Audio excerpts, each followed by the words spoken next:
Okay, if you see here, so to enjoy the interest-free period, you need to pay the minimum payment, which is 5% of the total balance of credit card, 5% daripada jumlah hutang awak, ataupun apa?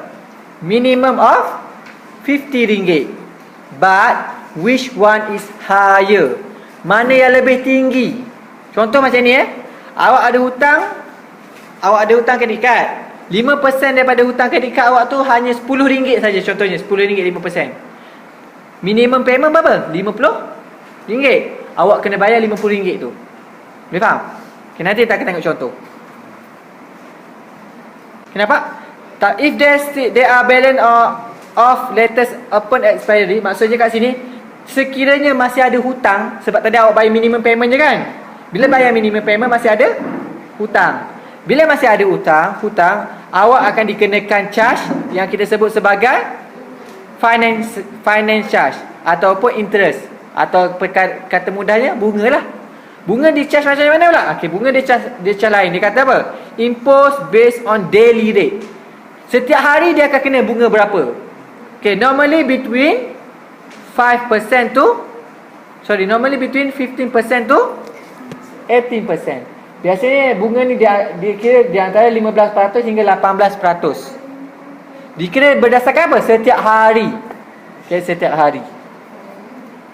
So, in addition, if no payment is made, katakanlah sekarang ni hutang tu awal-awal tu awak ada hutang, minimum payment pun tak bayar, financial charge kena, awak akan dikenakan satu lagi charge, iaitu charge late payment. Okay, late payment tu akan dikenakan sekiranya tak bayar langsung hutang. Boleh faham? Okay, now kita akan tengok pada contoh. Okay, now we see the example from the textbook here. Kita tengok contoh ini. Dia kata apa? Encik Ahmad received his credit card statement for January 2019 from Bank Sentosa. The statement show Encik Ahmad has current amount which is 5,200. Sekarang ni digunakan kredit sebanyak 5,200. Assuming Encik Ahmad didn't use his credit card in February, maksudnya hutang dia hanya bulan Januari sahaja. What is the minimum payment?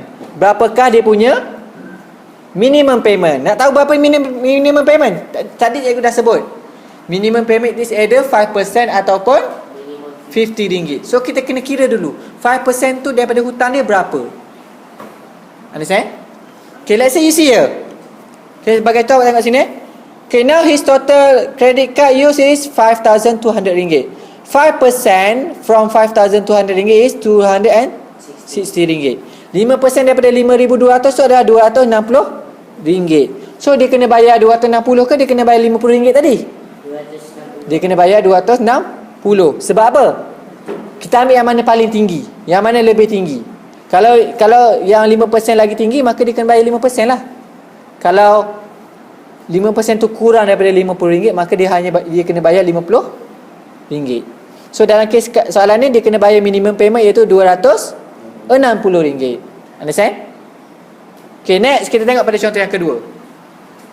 If he only make minimum payment for January and the statement date is 15 days from the expiry date, what is the balance for February statement?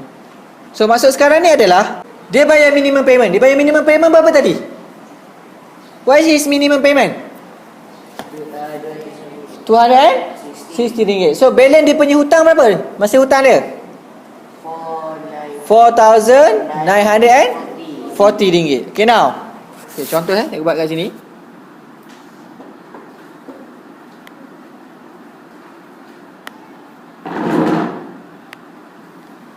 Okay, refer to your textbook. Okay, let's say right now we see the second example. Okay, right now dia dah bayar. Berapa dia bayar?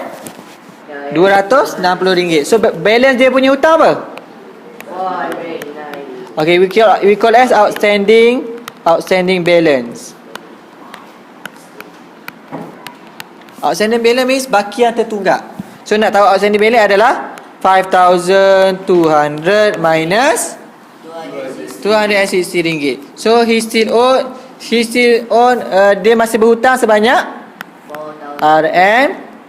RM4,940. Okay, refer to the apa yang saya dah sebut tadi. Apabila dia hanya bayar minimum payment, maka dia akan dikenakan apa? Okay, selepas dibayar minimum payment, dia akan dikenakan charge. Charge apa yang dikenakan? Interest charge ataupun finance charge. Finance charge dia akan dikira berdasarkan hari. So now interest charge here,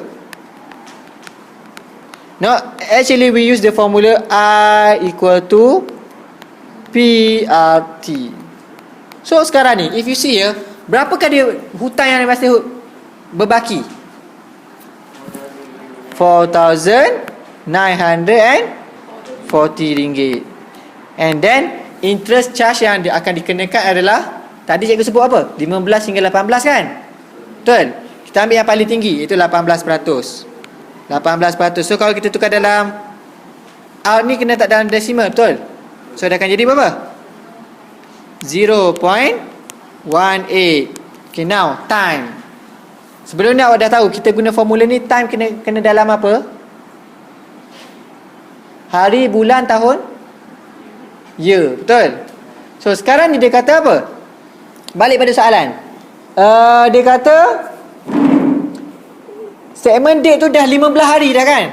The statement date is 15 days from expiry date. So maksudnya 15 hari tu yang dikenakan interest charge. So 15 hari daripada 1 tahun. 1 tahun ada berapa hari? Okey, 365.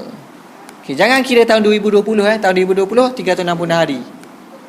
365. Okey, maka kiralah berapa dia kena charge. What is his interest charge? RM36.54. Okay, you understand? So maksudnya sekarang ni, okay, I repeat again. Okay, now, so instead of his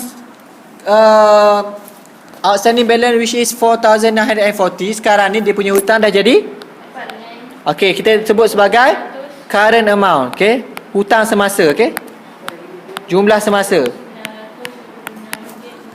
Okay, current amount equal to 4,940 ringgit plus interest which is 36 ringgit 54 sen. So equal to RM 4,976 ringgit 54 sen.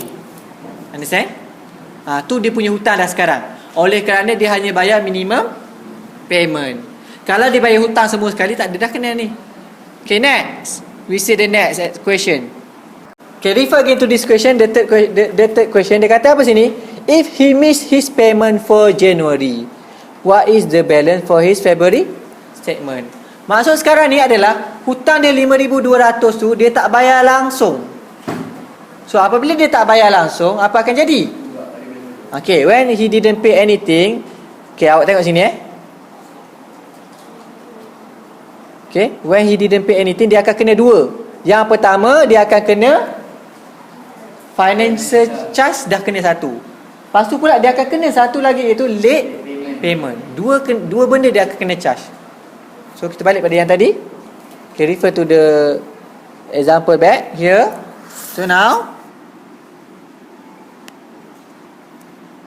so for the third question, so now you can imagine. Sekarang ni hutang dia 4,900 tadi ke? Hutang dia daripada asal iaitu RM 5,200. From this 5,200, if he didn't pay anything, the first one he will need to pay the interest. Betul? Interest berapa persen tadi? Interest 80%. Second, he also will charge for late payment. Okay, late payment ada dua syarat tadi kan? Dia kata apa? Sama ada kena RM10 ataupun 1%. Mana yang lebih tinggi? Okay, mana yang lebih tinggi? So sekarang ni balik pada soalan. Okay, soalan sekarang ni interest dia awak kena kira semula. Bukannya yang dalam soalan yang kedua tadi RM36.54. Bukannya tu, kena kira semula. Sebab apa? Interest daripada 5,200 Bukannya daripada 4,940. Okay, now kita kira interest. So again we use the same formula. I equal to PRT to find the interest for financial charge. So P right now, what is your P? Hutang asal dia berapa? 5,200. Okay, rate dia 0.18. And then the time in years. So berapa hari tadi dia kena? 15 hari kan? 15 over 365. So which is equal to 38 ringgit 47 sen. Ni charge yang pertama.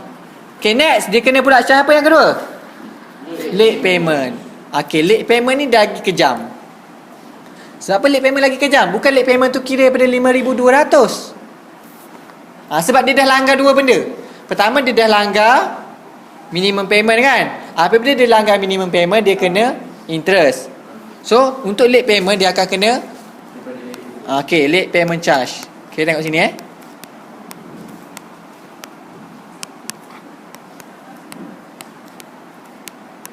Okay, late payment charge tadi yang kita sebut, iaitu RM10 ataupun 1%. Mana yang lebih tinggi? Okay, now kita kira dulu 1% tu berapa? 1/100. Okay, yang ni tak perlu pakai formula PRT. Terus kira daripada apa? Late payment ni ada 1/100 ataupun 1% daripada hutang dia. Itu hutang dia berapa? 5,200 plus interest RM38.47. Nampak? Late payment tu bukan kira 1% daripada 5,200. 1% daripada 5,200 campur dengan finance charge tadi. Okay, so dapat berapa? Here RM RM52.38. Okay, now you see his current amount need to be paid. Jumlah hutang dia berapa sekarang? Okay, jumlah hutang dia berapa? Hutang asal apa hutang asal? RM 5,200. Oleh kerana dia tak bayar minimum payment, dia kena charge yang pertama, iaitu berapa tadi? RM38.47. And then he kena lagi charge yang kedua, RM52.38. So his total amount need to be paid in February equal to RM 5,290 ringgit 85 sen. Understand? Nampak? Hutang asal 5,200. Tapi oleh kerana orang ni tak bayar minimum payment, tak bayar, habis je bulan Januari dapat statement baru pun tak bayar lagi. Late payment. Kena dua hutang, iaitu late payment kena, financial charge pun kena. So daripada dia kena bayar 5,200, in the end he need to pay 5,290 ringgit 85 sen. Okay, can you see?